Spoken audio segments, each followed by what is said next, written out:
And welcome everybody to today's Wednesday webinar. Today we're going to celebrate our 2020 Eagle Scouts. I am just super excited to share today's stories of Eagles, both boys and girls, and it's going to be really fun. At least I hope you enjoy it. I've been excited to put this together, and I'm just excited to celebrate. But first, we're going to dive into some latest news updates just so everybody's in the loop here. So let's go into that here real quick.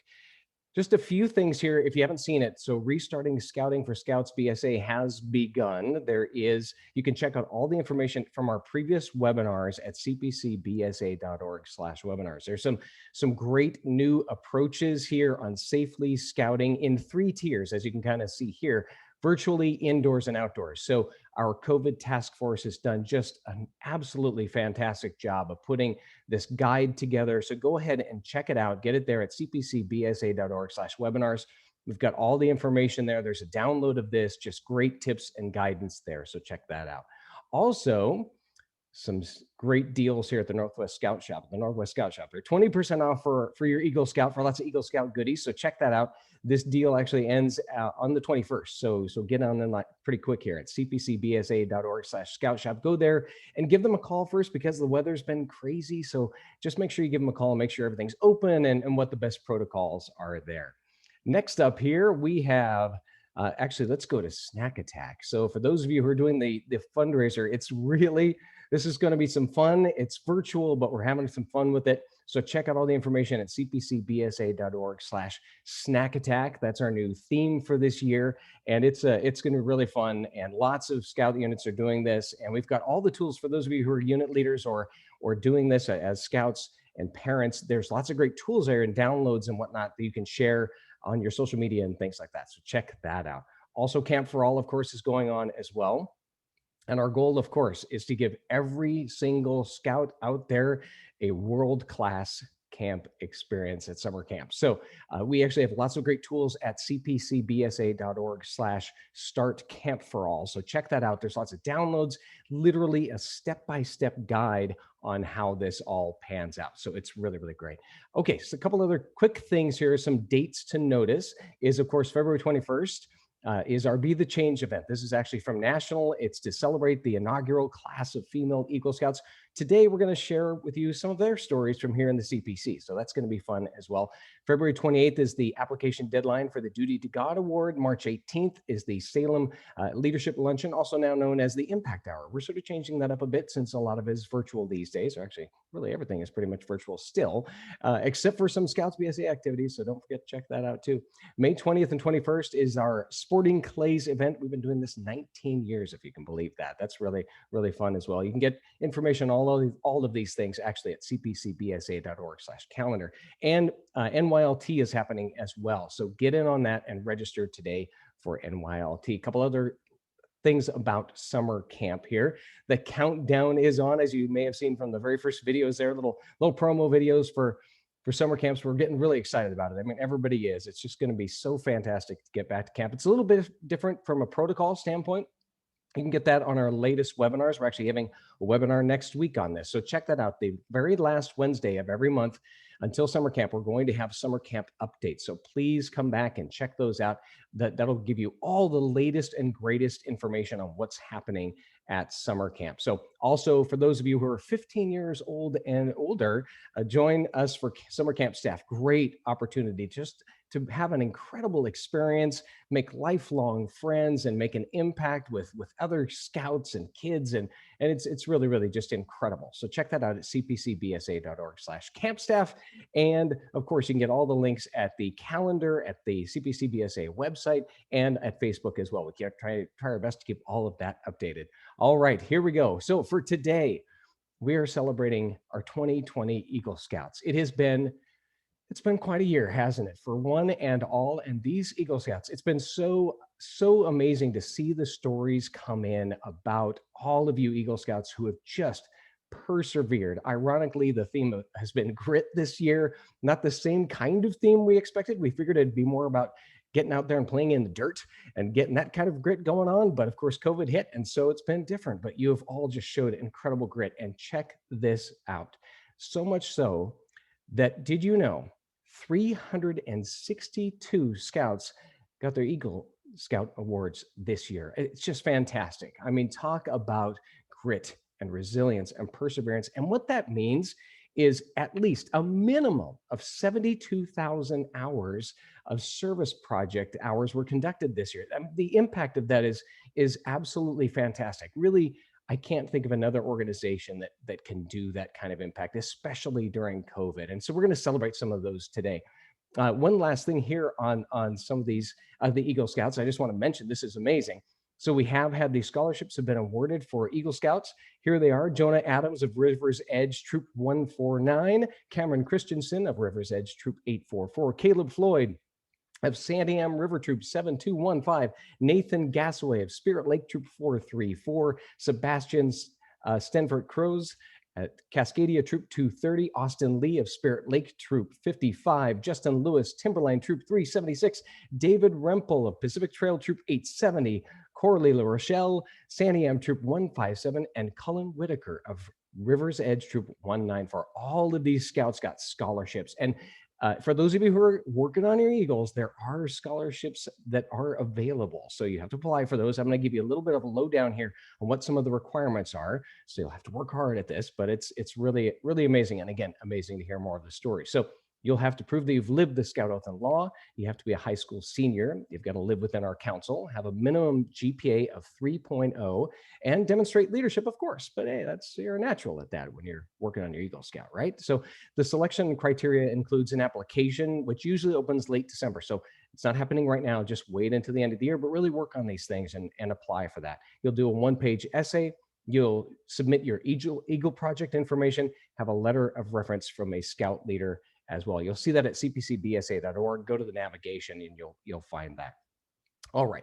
What I wanted to do next is dive into some of our featured Eagle projects. Now, these are Eagle projects that were submitted to the CPC here at cpcbsa.org/Eagle upload. So check that out. There's a form you can fill out. We've added some questions on there just to ask more about what else you've been doing during COVID and all this and how you've shown grit, because we want to hear those stories. And really today the goal is just to inspire and share the impact that you've all had on our communities. It's just been really mind-boggling. And hopefully Scouts will also get some great ideas for their Eagle projects as well. Let's dive in here. Okay, Brian Smith of Troop 419 of Tigard. This is a fun project.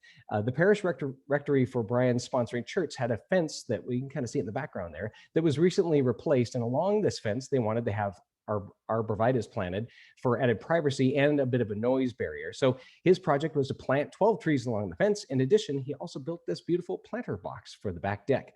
And we asked him how scouting has positively changed him or prepared him for life. And he said, "It has instilled principles in my life and developed my personality, so I'm more prepared for whatever life throws at me next." And we also asked him to tell us a little bit of a story about grit and how scouting helped him persevere. And this is what he said. He said, "My road from star to Eagle was in a very small time frame from about 2 years.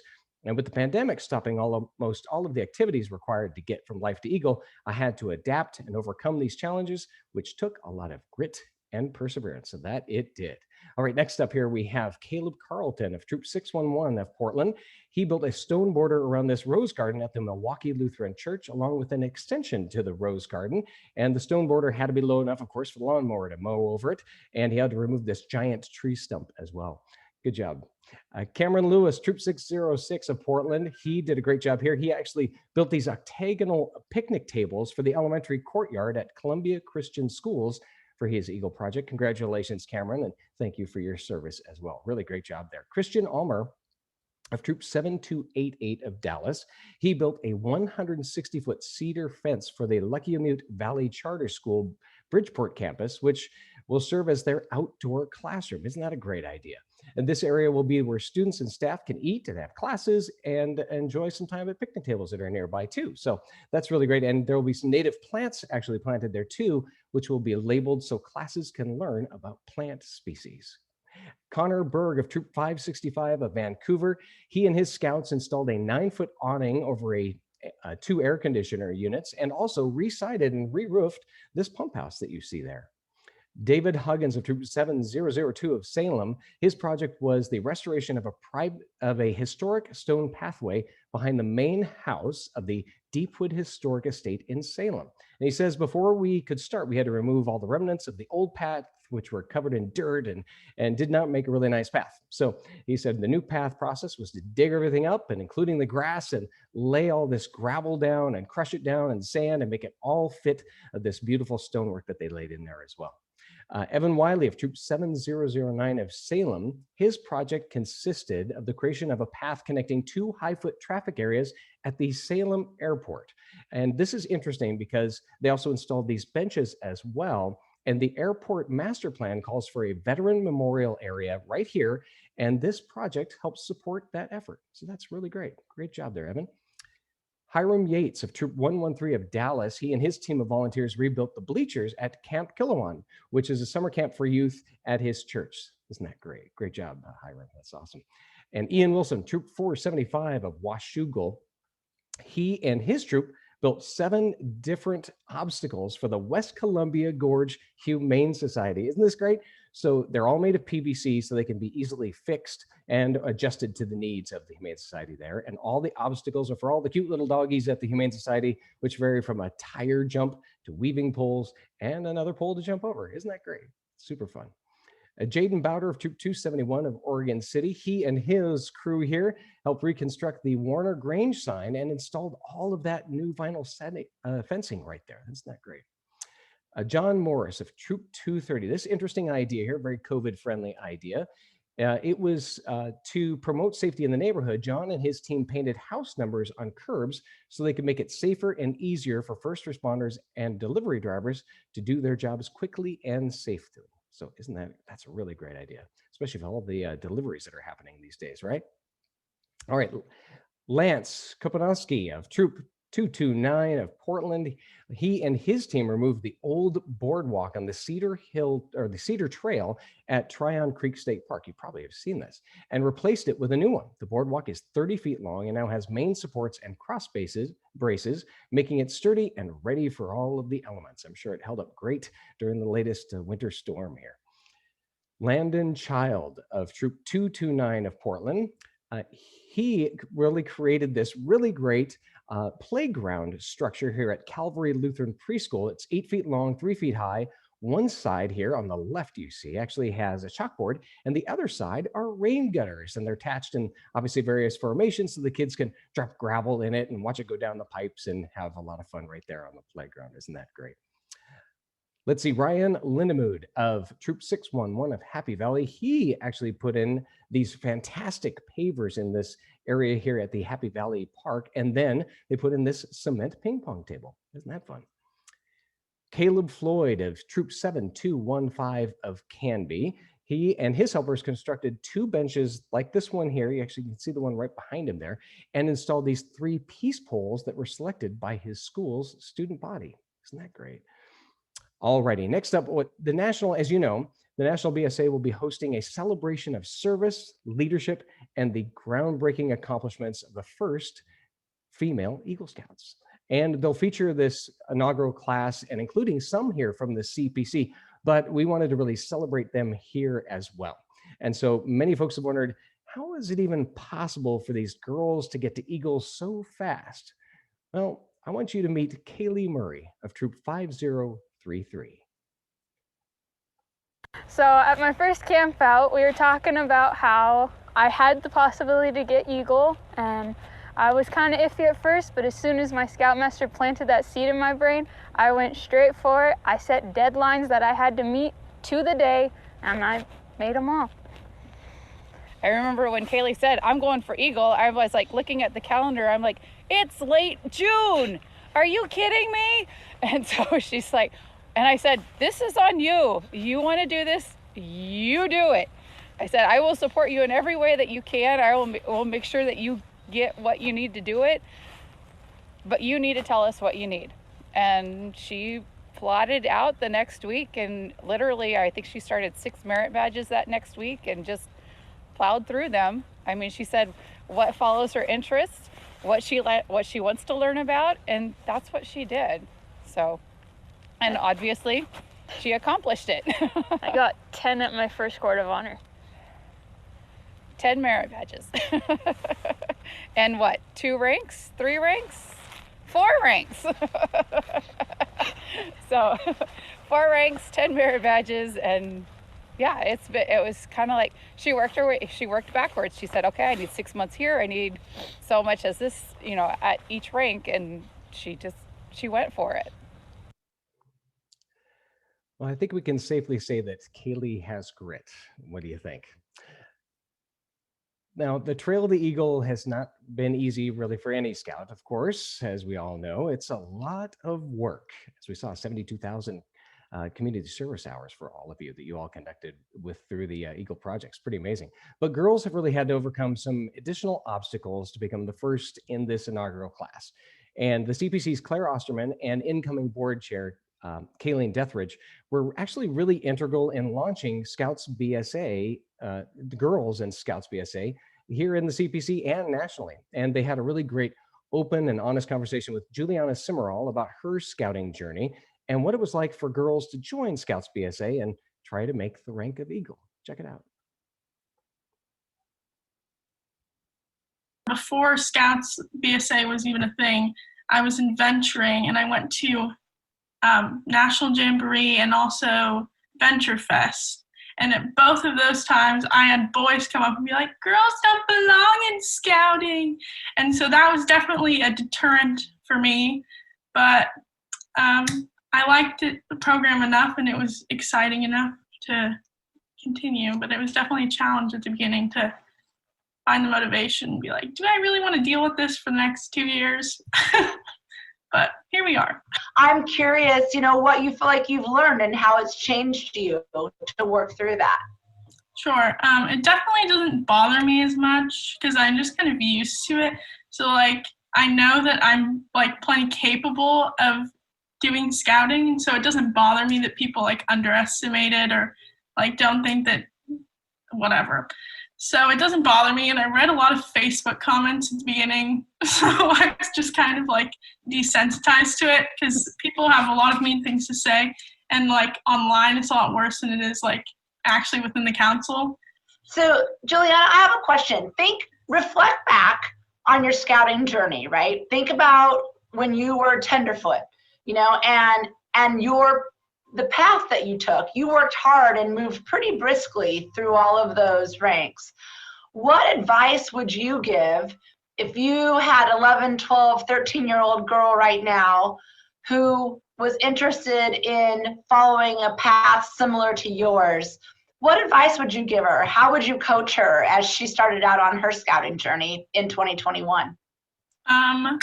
Focus on the scouting life balance, because when I started, I only had 90 days to get to first class, and so I came home from school and did scouting, and I was also SPL, so all of my time was scouting, and it was crazy, and it led me to getting very burnt out.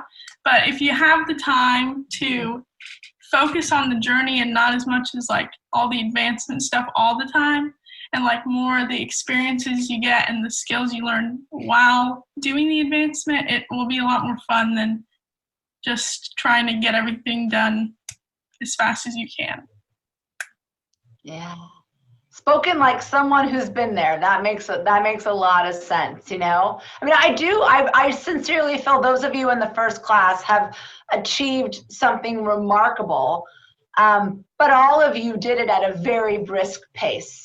And I think everybody in scouting is aware, ideally, any scout, boy or girl, would have a little more time to enjoy the journey. Definitely, especially if you're younger, because I started when I was 16, almost 17, and so I was already learned the skills in venturing, and I have a brother who's an Eagle Scout, and he was earning Eagle right as I was starting. So I kind of had the skills to start off with, and I was just doing it because I had to run through the motions again. But if you haven't learned them, then you really take the time to do it and enjoy it. When we went to go visit where I'm going to go to college, I talked to the people in the town that I'm going to go to, which is in Iowa. And they have a girls troop. And the lady was like, oh my God, a girl who's going to be an Eagle Scout? We have some of those that are so close. That's so great. And she was like, when you come back, we want you to come hang out with our troop. And so I was like, okay. And they also have a Cub Scout pack, which is where I really like Cub Scouts. It's my passion in scouting, I guess. So I'll definitely be going ahead and helping out with those. And they also have a scout camp. So something along those lines once I get out there. All right. All right. We do not have to worry that you're going to retire your khaki shirt anytime soon. No. That's right. She's not retiring her khaki shirt anytime soon. That's good to know. And I love to share her great tips. Like, take time to enjoy it. And thanks so much, Claire and Kayleen, for the interview. And so actually, let's now hear a bit about her Eagle project.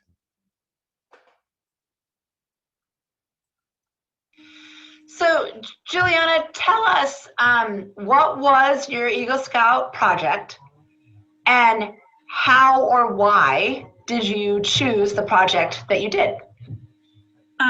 For my Eagle Scout project, I made 25 mason bee houses for the Willamette Neighborhood Association, which is our local neighborhood association. And I chose to do that because originally I had a bigger project planned, but then with COVID, it was kind of hard to, I was going to do a project that was more educational at an event that was already planned, and then it got canceled. So I kind of turned and went towards something that my troop could do. And so that's where I ended up. Makes sense. What was appealing to you about doing a project on behalf of the neighborhood association? Or maybe it was them working with bees that what made it interesting to you? The working with bees part is what was interesting to me, because specifically I did mason bee houses, which mason bees don't sting and they're really good pollinators, and they're at risk, I guess. So I thought it would be a good project. Right, yeah. Making them for mason bees kind of expanded my, where I could put them, or who would want to take them, because they don't sting. So they're not a risk to kids or families or whatever. So the neighborhood association just happened to be the group that wanted to do it. Cool. So as a part of your project, did you get to actually help place all the houses, or did you just make them and turn them over? I made them all, and then I made a Google Sheets, Google form, for the neighborhood association to share with their members. And then from that, I got people that wanted them for their houses or community garden spaces, and then gave them to those people. That is so awesome. That's great. You say that you wanted to do a bigger project. That sounds really big to me. So I definitely think you still went big. That sounds really awesome. And I know it's such a huge issue right now. So you really saw a problem and worked on creating a solution for it. So I think that sounds really amazing. And also pivoting during COVID, which we've all had to do in one way or another. How did it feel when, you knew that you had to make the pivot, and how did you kind of reach that decision point? Well, I knew I was going to have to change something in late February after my board of review for life, because we went to talk to the people at the city, who were originally going to be my beneficiary, and they were like, it'll take 3 to 6 months before we'll even hear what you want to do. And I was like, that's not going to work. This is not going to work. I was like, I don't have that much time. And then COVID came, and they were like, no gatherings, everything's canceled. And I was like, oh no. And so our neighbor, who's a family friend, is the head of the neighborhood association. She's one of the, there's a board, and she's one of them. And she was like, why don't you do your project for us? And I was like, okay. And so my mom, I saw an article about some Boy Scout in Texas who made bee houses. I knew you were going to do that. Do you want to do that instead? And I was like, sure. she was like, he made 10. We should make more than that. And I was like, okay. So we made like 5, which was Way to go. Double them plus 5. I like it. it was a big undertaking. So Juliana, once you got, it sounds, I can imagine it was substantial. Once you got into the project, right? Once you switched gears and now you're going to build these Mason bee houses, what was the most challenging part? And did you run into any obstacles with this project that you didn't anticipate and you had to figure out how to work through?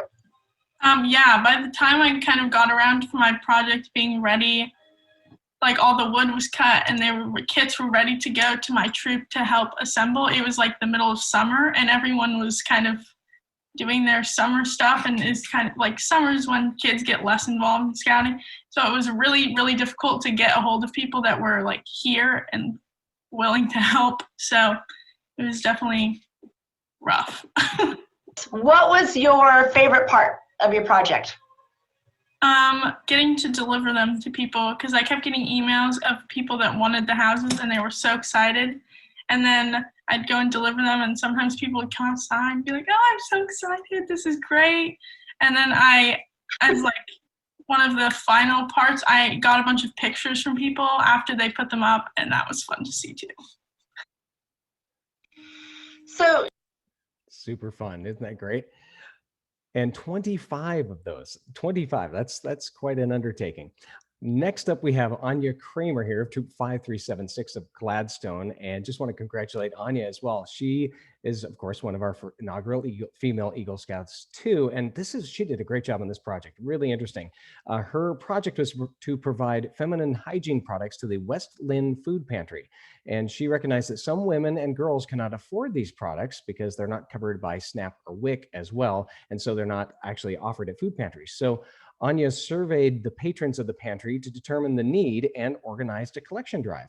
And the result was enough feminine hygiene products to last 7 to 8 months.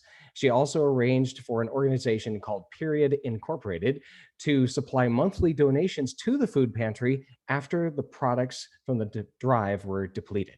And just on a side note here, what's up next for Anya? She actually graduated from both high school and Clackamas Community College in June, where she received her associate's degree, and she is now attending Western Oregon University, majoring in American Sign Language and English interpreting, and minoring in public history and costume design. Pretty neat. Congratulations, Anya. Samantha Howarth here of Troop 5294 of Scappoose, she actually designed this fantastic little custom-free library and installed it at Miller Park as a place for people to share books. Isn't that great? Even a little Stephen King quote there. Absolutely, absolutely fantastic. Books are an unlikely portable magic. Isn't that great? All right, let's meet now Caitlin Crowley of Troop 5797 of Tigard, who is now actually attending Wellesley College outside of Boston, Massachusetts.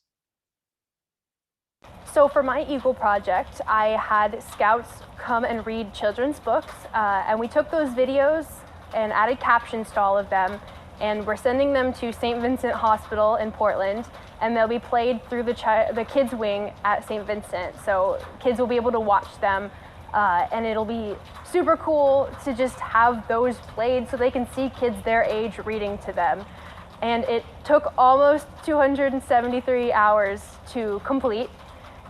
It was a long process and definitely worth all of the effort just to see, you know, kids being able to see people their age reading to them. Great. Now, today, every Scout ranking is truly a family affair, as is all of Scouting. You met Juliana earlier, Juliana Simral here, and here she is with her twin brother and fellow Eagle Scout, Nathaniel. And some of you may have actually heard of the Becker family. During COVID, these 3 siblings you see here each completed their Eagle Scout rank. So let's hear a little bit about their interesting family Eagle Scout project. My name is Aiden Becker, and I created a school nature trail.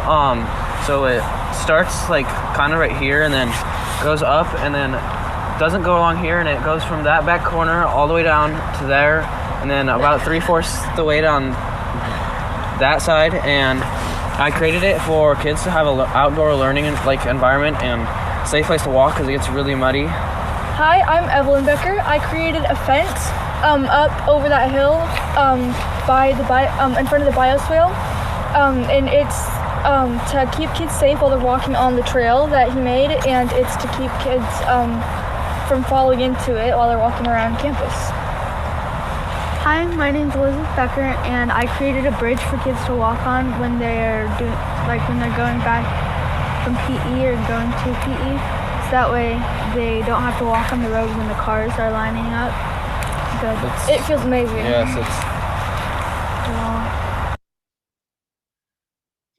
Isn't that great? Fantastic job. Thanks to the whole family there. That's some teamwork and family-oriented hard work right there.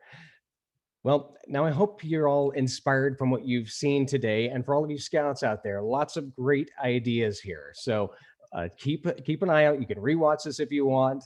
We will continue to post actually new ideas on social media as we receive them. So please send in your Eagle Scout projects because I love sharing those stories with everybody. And the beauty is that these days that we get to invite every boy and girl into the program that we all love. And we actually get to, this is all a get to, we get to positively change the lives of kids. And as you've seen here, make an incredible impact on communities, I believe like no other organization. And since grit has been our theme this year, let's hear once more from Caitlin Crowley, who I think sums it up best for all of us. So during my Eagle board, I was actually asked what was one of the biggest things that I learned through scouting, and perseverance was my very first answer because in general, scouting is hard because you have to just keep going. And with the addition of the world situation right now, it didn't make it any easier, and yet we're all still here and we're all still going for it, and we're all still standing out here in the rain and still learning how to do things. And so I think for me, that perseverance was the biggest thing that I learned. And I mean, it's difficult going up rank after rank and merit badge after merit badge. You know, it starts to become a repetition, and you start to second guess whether or not you want this. But understanding perseverance, which is again something I learned a ton through scouting, means that I just kept going no matter what it was, and I was able to encourage other people to remember that you just got to keep going until things get better. So I really feel like scouting does teach a lot of perseverance.